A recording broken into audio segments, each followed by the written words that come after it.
Les arrestations fusent hein, ces temps-ci pour tous ceux qui... Ouais. ou les intimidations pour tous ceux qui ne respectent pas la doxa, la voix dominante. Et justement, Marc Doyer en a fait les frais.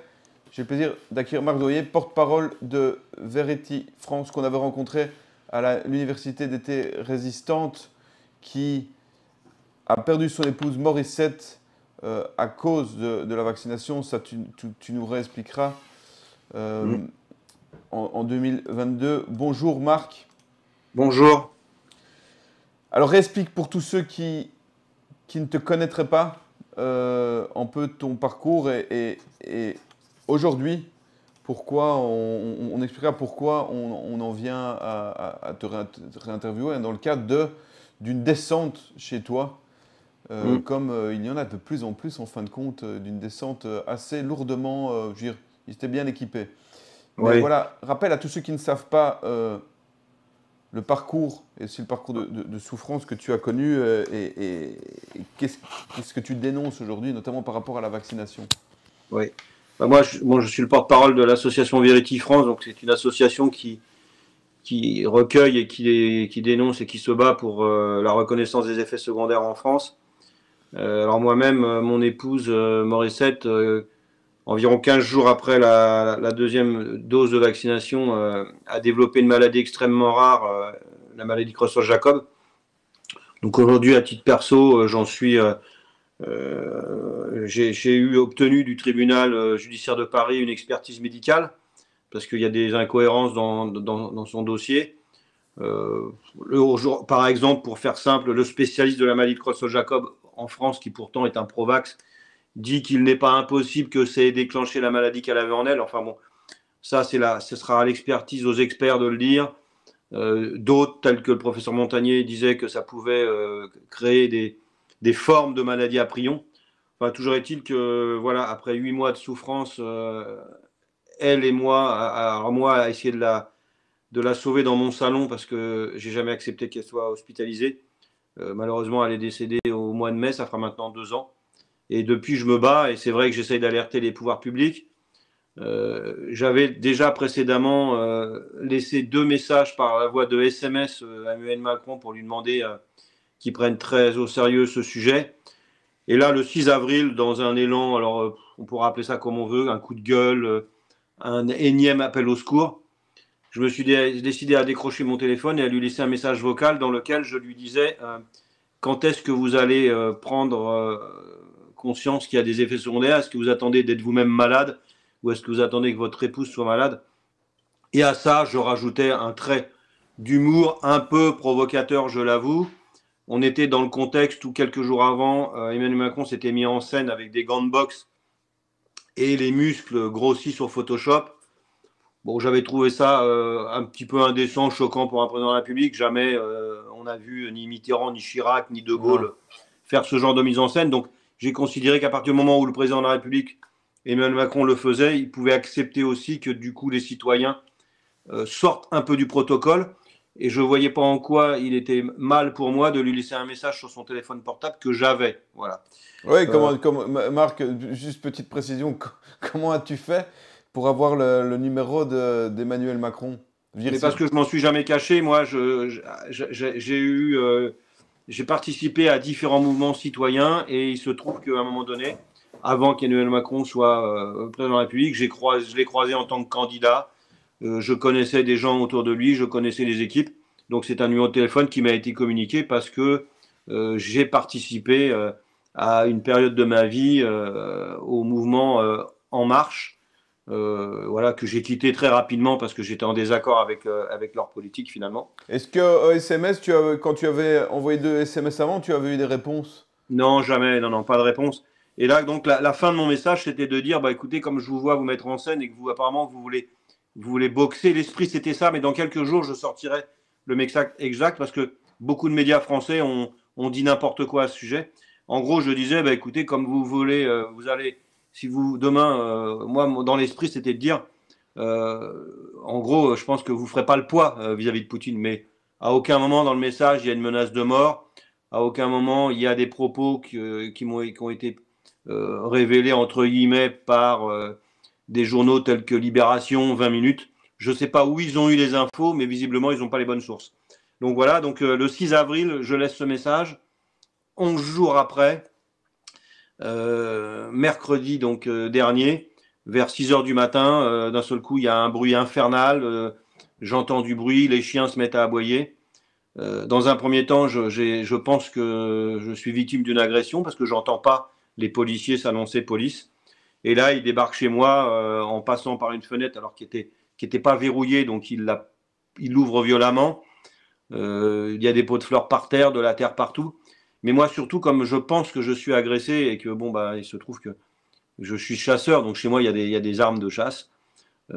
J'ai un réflexe de légitime défense et j'attrape un fusil qui est à proximité et je me réfugie dans la salle de bain. Et là, je me trouve face à face à un policier qui, heureusement, au dernier moment encore, annonce police. Donc, je laisse tomber l'arme au sol parce que j'ai aucunement l'intention de tirer sur un policier. Mais simplement, aujourd'hui, avec le recul, pour un chef d'accusation qui est erroné, parce que ils auraient jamais dû venir chez moi. À partir du moment où il n'y a aucune menace de mort dans le message, j'aurais pu, en fait, ça aurait pu mal tourner. J'aurais pu tout simplement être abattu par la police parce que bah, forcément, ils avaient face à eux un individu qu'ils ne connaissaient pas forcément et armé. Donc voilà. Euh, j'ai passé 12 heures en garde à vue. Ça s'est terminé par un classement sans suite pur et simple, pas pour insuffisance de preuves, parce que bah, l'infraction n'était tout simplement pas caractérisée. Voilà, il y aurait pu avoir une insuffisance d'éléments pour la caractériser. Là, c'est qu'il n'y en avait pas du tout. Donc, on peut se poser la question aujourd'hui comment l'Élysée finalement a pu porter plainte pour menace de mort alors qu'il n'y avait pas de menace de mort. Donc tout simplement bah, pour certainement me faire peur et avoir le plaisir pour Emmanuel Macron de me mettre en garde à vue. Alors après avoir été moi-même en garde à vue vraiment pendant 8 mois au pied de mon salon à essayer de sauver Morissette, j'avoue que ça m'a fait ni chaud ni froid, si ce n'est que l'intrusion dans mon intimité, à un endroit où il y a eu beaucoup de souffrance. Maintenant, pour le reste, ça fait bien longtemps que je me faisais plus du tout d'illusions sur le côté humain de ces gens-là. Donc ça les a absolument pas gênés de venir chez moi, de fouiller des cartons sur lesquels il y avait écrit Morissette, et alors que je leur disais, mais ce sont des affaires que j'ai mis de côté pour donner aux enfants. Enfin bon, voilà. Alors ils étaient contents, ils ont trouvé quelques armes soi-disant non déclarées. C'est ce qu'on C'était voit des dans la vieux. presse, ouais, cette arme non déclarée, évidemment, ça fait tout de suite grand criminel, ou en tout Oui, cas. à euh, tel point que là aussi, j'ai pas eu le droit à une infraction parce que heureusement, après, j'ai eu affaire à des policiers qui avaient du bon sens. Euh, c'était des, c'était des armes du grand-père, des petites carabines de foire. Voilà, c'est pas des kalachnikovs, hein. euh, que- qui- Qu'est-ce que tu penses qu'il souhaitait? Alors, est-ce que la police ne faisait qu'obéir? C'était des forces d'intervention spéciales? Oui, bien sûr, c'est la brigade judiciaire de Paris. Donc, je crois que dedans, il y avait des représentants de la BRI.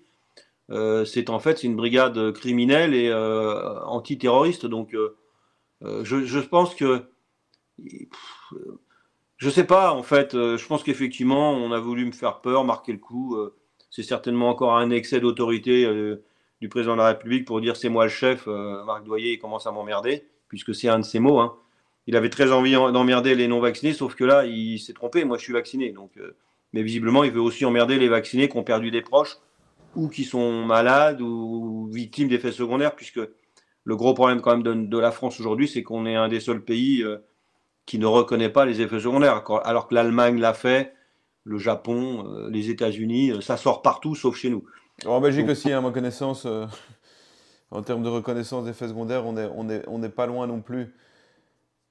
Et ouais. qu'est-ce qu'ils t'ont posé comme question? Est-ce pendant ces heures de garde à vue, parce que là, on vient d'interviewer Adnan Nazam qui était arrêté à l'aéroport de Paris. Il allait se rendre en Espagne parce qu'il soutient Gaza, et on a associé ça à une apologie du terrorisme, je veux dire, Mm. etc. On l'a gardé 24 heures à 67 ans. Ouais. Ils lui ont mis devant des psys qui ont essayé de lui faire dire qu'il était fou. Est-ce qu'ils t'ont mis sous pression, ou est-ce que... Non, non, parce que je pense que très vite, ils se sont rendus compte que ça tenait pas. Déjà, Au bout de 11 jours, logiquement, si vraiment il y avait des menaces de mort sur la personne du président de la République, on imagine bien que c'est dans la nuit ou le lendemain du moment où j'ai passé le message qu'ils auraient dû être là. Non, sur l'enregistrement vocal, comme c'est un enregistrement fait le soir, qui n'est pas forcément de très bonne qualité, ils avaient l'impression que j'avais peut-être que j'étais ivre, puisqu'on m'a posé la question, est-ce que vous avez bu, vous avez des addictions? J'ai dit non, non, ça va. De temps en temps, quand je suis avec des amis, qu'il y a un bon repas, je bois du bon vin, comme voilà, beaucoup de Comme eux, Français. quoi.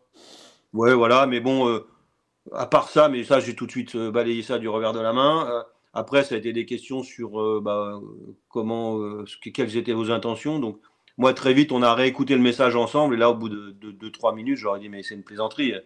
Vous entendez comme moi. Alors oui, mais qu'est-ce que vous voulez dire par long feu? Mais je dis long feu, c'est une expression. C'est une boutade, je veux dire, voilà. Mais en fait, il y avait rien, tout simplement. J'aurais jamais dû me retrouver en garde à vue et encore moins, éventuellement peut-être qu'on me convoque pour me demander pourquoi j'avais le numéro de téléphone du président de la République et pourquoi je lui laissais des messages. Mais il n'y avait pas lieu de m'envoyer comme ça une force de police aussi importante. Après, ça a été assez étonnant toute la journée parce que très très vite, j'avoue que les policiers ont été très corrects, hein, gênés. J'ai senti une gêne. Avec le recul, maintenant, je comprends pourquoi, parce qu'ils savaient très bien qu'ils étaient là, parce que je pense qu'en partie, on les obligeait à le faire. Pendant l'intervention, t'as senti une gêne pendant l'intervention? Oui, oui, oui, bien sûr, très très vite. Au départ, bah, forcément, le policier qui intervient, lui, il tombe sur moi avec une arme, donc ça refroidit tout le monde. Mais très vite, sur le coup, sur place, chez moi, on m'a pas menotté. J'ai demandé ce qui se passait. Alors, quand on m'a annoncé, vous êtes en garde à vue pour menace de mort sur le président de la République, j'ai dit, mais qu'est-ce que c'est que cette histoire? Je n'ai jamais fait de menace de mort. Donc voilà, après, j'ai senti tout au long de la journée qu'ils avaient rapidement envie que je sois libéré, en fait. Ce qui est assez drôle, c'est qu'à un moment donné, un policier vient me voir dans ma cellule, il me dit, Monsieur Doyer, je comprends votre combat, je suis moi-même victime. Et là, il me raconte qu'il a eu de graves effets secondaires. Ah ouais, intéressant. Quand on me raccompagne le soir à 18h, on me dit désolé pour ce qu'on vous a fait subir. Donc voilà, l'état d'esprit est le suivant. Ça n'aurait jamais dû arriver, cette histoire. Mais réveillez-vous, les Français, réveillez-vous. Dites tout haut ce que tout le monde pense tout bas, parce qu'en fin de compte, on se rend compte qu'il y en a beaucoup plus qui souffrent de tout ça, que ce soit des faits physiques directs ou des faits du confinement, des masques, les enfants qui... On reste dans une sorte de spectacle où il y a quand même peu de gens qui se manifestent, Marc. C'est ça que j'aurais envie de dire. C'est vrai que ça m'a, au fur et à mesure, ça m'a réchauffé le cœur, parce qu'à un moment donné, il y a un autre policier aussi qui est passé, qui me dit à travers la cellule, oh, j'ai regardé votre compte Twitter, j'adore, il a levé le pouce en l'air. Donc je me suis dit, bon, allez, je suis pas seul, il y a quand même une espèce de prise de conscience. Et surtout, on ne se trompe pas, quoi, à Vérity France. Il y a vraiment, malheureusement, il y a des effets secondaires. C'est vrai que ce que j'aurais envie de dire, c'est à tous ces gens, et surtout des policiers, je vois que j'ai reçu d'autres soutiens depuis par des policiers. Qu'est-ce qui se Allez, passe? Attends, il y a une petite coupure. Ouais, ça va, ça va.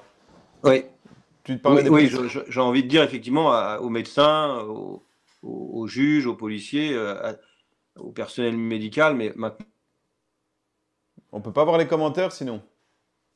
Non. Ok. pardon, ça coupe là, j'ai pas un problème de Ouais, ouais, réseau là. il y a des petites coupures. Donc voilà quoi. Tu disais donc que t'avais envie de dire aux policiers parce que ça a vraiment coupé? Bah, j'avais envie de dire à tout le monde, à tous les responsables politiques, aujourd'hui on a besoin d'un débat, on a besoin de savoir ce qui s'est passé sur cette période, aussi bien pour le virus. Moi j'ai toujours eu conscience qu'il y avait des gens aussi qui étaient décédés du virus, hein. Mais il faudrait une enquête, il faudrait une commission d'enquête, voilà quoi. Euh, Quand tu envoies un message à Emmanuel Macron, est-ce que tu espères quelque chose ou c'est vraiment dans un moment de colère Non, non, oui, c'est de la révolte, c'est un appel au secours, un moment d'une baisse de morale Mhm. où voilà, on attend des réponses. Je suis pas le seul, on attend tous des réponses. Ils auraient quand même pu, d'après ce que tu expliques, ils auraient vraiment pu te tuer. En tout cas, peut-être qu'ils n'ont pas été chez toi en se disant c'est un grand criminel surarmé, Non, ouais. mais donc ils se doutaient que c'était un peu du Mm. fake, mais ça aurait pu mal terminer. On imagine les titres de journaux, un anti-vax armé chez lui. C'est ça. Ouais, c'est ça.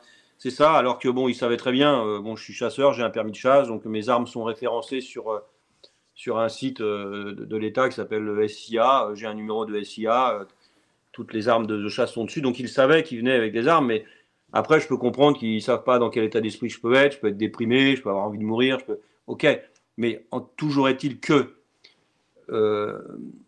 il n'y avait pas de menace de mort. Donc il n'y avait pas légalement de raison valable pour me mettre en garde à vue, faire une perquisition chez moi, comme ça s'est passé là. Voilà, c'est ça. Il y aura je donnerai certainement des suites à tout ça. Pour le moment, j'attends un retour de mon avocat, mais j'ai pas l'intention de me laisser faire parce que j'ai rien à me reprocher, tout simplement.